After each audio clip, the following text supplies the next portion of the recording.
sidang kemarin ya. Ya. Baik, terima kasih. Assalamualaikum warahmatullahi wabarakatuh. Selamat siang dan salam sejahtera untuk kita semua. Mungkin sebelum sidang eksepsi saya sudah jawab, dan sekarang saya berikan ulasan tentang permasalahan eksepsi yang disampaikan oleh Pak Ahmed ya.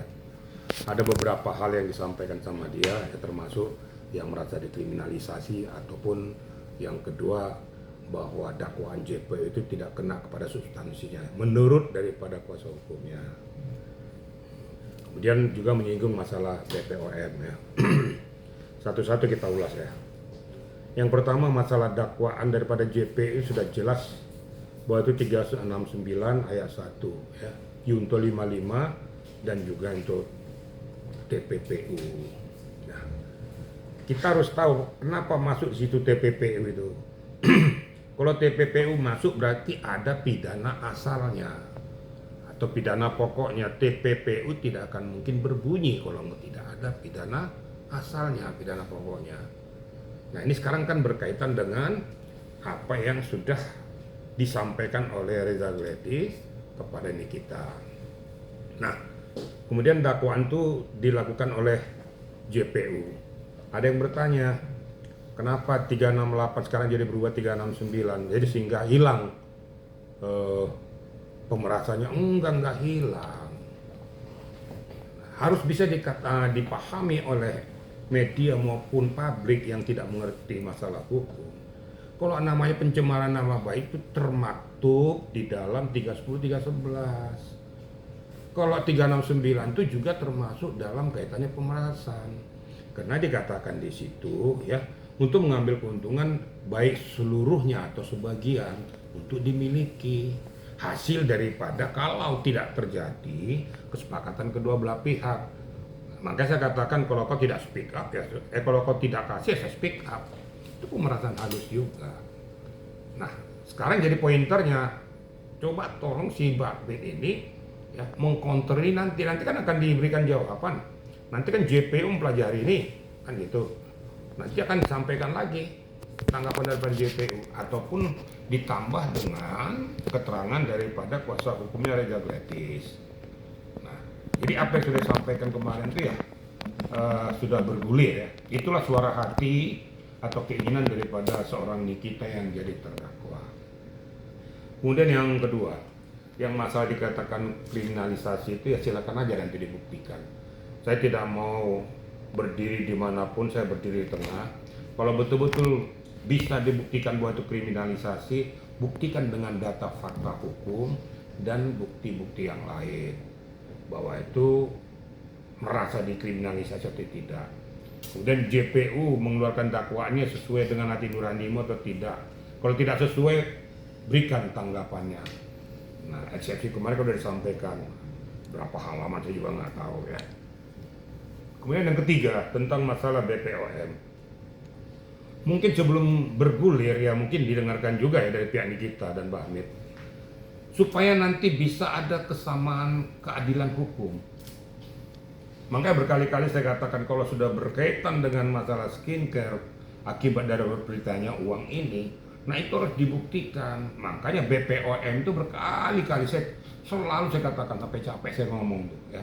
Sekarang baru bunyi, orang-orang bunyi BPOM. Padahal dari dulu-dulu saya sudah ngomong itu. Ya. Sebelum sidang bergulir masih dalam penyidikan saya sudah ngomong itu. Tolong BPOM itu bunyi. Jangan hanya ngambil uang izin edar saja walaupun itu digunakan sebagai pajak negara pada negara. Nah, sekarang ditelusuri kenapa kamu nggak punya untuk menetralisir ini supaya nanti kalau memang betul-betul ini memang bermasalah skincare ini biar bisa diambil langkah tindakan hukum dari Depkes maupun pihak kepolisian. Nah, kalau memang nanti ini memang standar sesuai kelayakan dari BPOM ya diluruskan supaya dia pihak Reza juga jangan terjepit. Kan tinggal itu aja kan. Kalau memang betul-betul dia overclaim atau underclaim, sudah lakukan lidik-sidiknya. Bila penting, kalau saya memang terbukti, itu sita tutup itu skincare-nya tuh. Uangnya disita karena itu adalah hasil daripada kejahatan. Tapi kalau itu salah ya. Tapi kalau benar, ya berikan juga dong kepastian hukum kepada pihak Reza. Kan saya adil ngomongnya nih ya. Jadi mana yang benar, mana yang salah. Nah ini yang kira-kira yang bergulir kemarin yang saya lihat. Kemudian hakim menutup untuk memberikan tanggapan nanti untuk sidang berikutnya. Jadi bukan menolak, bukan ya. Kan tidak seketika itu harus menjawab itu. Tentu kan akan dianalisa oleh pihak JPU, tanggapannya apa tentang nota keberatan daripada pihak terdakwa. Mungkin ditambah juga nanti dari pihak Reza Gladys dengan kuasa hukumnya. Yang perlu saya kutip di sini, bahwa siapapun yang berkaitan, yang ada irisannya, yang ada relevansinya dengan peristiwa ini harus diperiksa. Saya monitor di BAP itu menyebutkan juga nama orang-orang tertentu. Saya mohonkan diminta juga keterangannya. Sejauh mana keterlibatanmu, sejauh mana irisannya, sejauh mana relevansinya dengan peristiwa ini, supaya terang suatu perkara itu. Sehingga diberikan tanggapan dan jawaban. Kemudian hakim akan bertanya, JPU akan bertanya, pihak kuasa hukum daripada Reza dan Nikita juga bertanya, sehingga akan keluarlah tanggapan dan jawaban daripada orang yang dipanggil itu. Tentunya kan di depan publik nih hakim akan menilai ini, hakim akan menganalisa ya kebenaran daripada informasi ataupun tanggapan ataupun jawaban daripada orang-orang yang dipanggil. Termasuk nanti kemungkinan juga akan dipanggil juga saksi ahlinya, ya. Atau juga ahli pidananya, atau mungkin juga saksi adecar dan yang lain-lain. Sehingga mari kita berikan kepada masyarakat suatu perjalanan edukasi hukum dan perjalanan hukum yang benar, yang berkeadilan, sehingga masyarakat awam tahu oh begini prosedur ataupun etikanya. Yang satu yang kita harapkan adalah, karena ini sudah booming, berikan prosedur hukum, berikan kepastian hukum, berikan keadilan hukum kepada orang-orang yang terlibat di dalamnya. Kalau memang terlibat ya buktikan, berikan sanksinya. Kalau tidak terlibat ya jangan juga dikebiri, jangan juga diberikan sanksi yang tidak sesuai apa yang dia lakukan. Adil kan? Kira-kira gitu media ya. Pak, ada yang menarik lagi nih Pak, dari dapat notis dari Rieke Diah Pitaloka yang menyuarakan bahwa peran harus diperiksa juga atau diselidiki juga, jangan sampai ada oknum yang ikut terlibat diduga diguyur gitu Pak. Ya kan saya sudah ngomong tadi, makanya dibuka Pandora selebar-lebarnya. Yang Mbak Diah Pitaloka ya saya kenal, saya teman saya, dia tahu saya siapa. Ya. Dia ini kan orang-orang lugas juga nih Mbak Diah ini ya. Menurut hemat saya bagus, supaya jangan tertutup siapapun yang ada relevansinya, kan saya katakan tadi, siapapun yang terlibat yang ada relevansinya, mau itu dari aparatnya, mau itu dari orang-orang tertentu, kalau memang bisa dibuktikan, ya silakan aja diperiksa. Nanti kan ada jalurnya nanti, apakah dari pihak aparatnya ya kan ada pimpinan atasannya, laporkan saja. Nah, sehingga keadilan hukum itu berjalan dengan baik, tidak ada tebang pilih. Kalau ada dikatakan perubahan pasalnya itu sah-sah saja ya. Jangan juga masyarakat media publik juga salah pengertiannya, karena itu ada koordinasi antara penyidik dan JPU.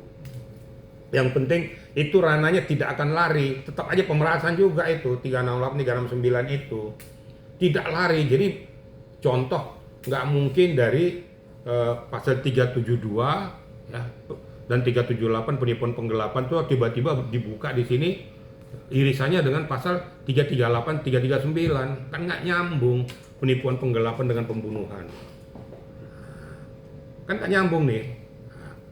Ini 368 39 memang ada irisannya, ada dengan kekerasan, ada dengan cara lisan, cara tertulis, intimidasi secara halus, sehingga orang yang bersangkutan mengeluarkan uangnya daripada dipublikasikan atau di-speak apa yang dia lakukan, apa yang dia kerjakan. Ini yang saya katakan berkali-kali, buka nih kita, jangan kamu tutup-tutupin lagi. Kamu kan sekarang udah merasa tersakiti nih, daripada kamu terkenal sendiri, buka saja selebar-lebarnya. Bagaimana sih peristiwa perpindahan uang ini, apa sih yang terjadi, karena apa ini berpindah, Tentu kan ada, nggak mungkin cuma-cumain uang, nggak ada itu. Nah, kalau memang betul-betul endorsement, ya, di endorse, di endorse itu ya buktikan bahwa di endorse apa buktinya, nih, bahwa ini tidak ada relevansinya dengan pemerasan. Nah, buktikan juga. Tapi kalau memang ada relevansinya, buka saja. Saya gara-gara begini dikasih ini. Berarti kalau ditindak pidana korupsi, yang menyuap dan yang disuap itu kena. Nah sekarang supaya dikenakan itu kalau memang betul, ya dibongkar saja. Oh ini menyangkut masalah skincare, karena skincare-nya takut di blow up, bahwa karena skincare-nya itu bermasalah dan sebagainya, makanya dia rela memberikan uang ini kepada saya. Contoh ini ya, tapi kan belum tentu juga. Nah, untuk mengamputasi dan mengeliminir ini, pihak Reja juga harus siap bahwa tidak benar bahwa skincare kami ini bermasalah. Ini buktinya sesuai dengan standarisasi dan kelayakan yang telah dipersyaratkan oleh BPOM. Di akhirnya, maka saya katakan tadi, BPOM bunyi, luruskan, jangan lihat kisruh di dalam ini semua, diam-diam aja. Sehingga berbunyi bahwa ini memang betul murni pemerasan atau memang berkaitan dengan masalah skincare. Ya, saya juga berharap bahwa pihak hakim juga memanggil pihak BPOM ini. Nah, kalau coba dari awal-awal bunyi, ya kan sudah bisa minimal mengeliminir tanggapan syak wasangka masyarakat.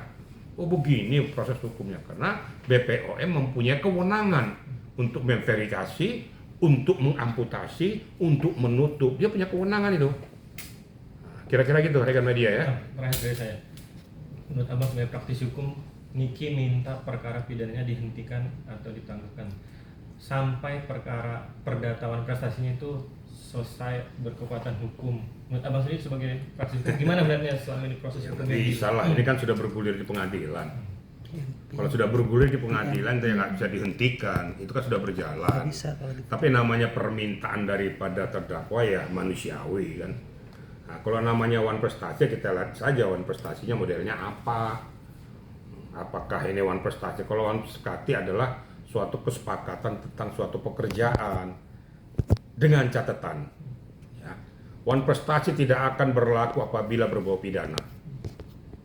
Ingat ya, bahwa yang dipersyaratkan dalam kesepakatan antar kedua belah ini tidak boleh berbau pidana. Kalau berbau pidana, wan prestasi itu gugur, nggak bisa. Nah, tinggal buktikan saja. Tapi kalau permintaan daripada pihak Nikita supaya ditangguhkan dulu segala macam, manusiawi lah. Saya nggak mau juga mengamputasi apa permintaan ini kan, ya namanya juga permintaan ya. Ya dari kuasa hukumnya minta supaya ditangguhkan sampai sidang perdata selesai. Ya sah-sah saja permintaan kita kan. Ya silakan aja, tinggal hakim yang menilai, menganalisis, mengambil suatu keputusan. Ya. Jadi saya adil kan, saya nggak bicara kemana-mana. Tapi saya memberikan edukasi hukum kepada masyarakat supaya paham, oh begini rupanya pokok permasalahannya. Nah, di akhirnya saya berharap hakim kita ketuk hati nuraninya. Walaupun berkata di akhir keputusannya berdasarkan ketuhanan yang Maha Esa, tapi yang berkeadilan.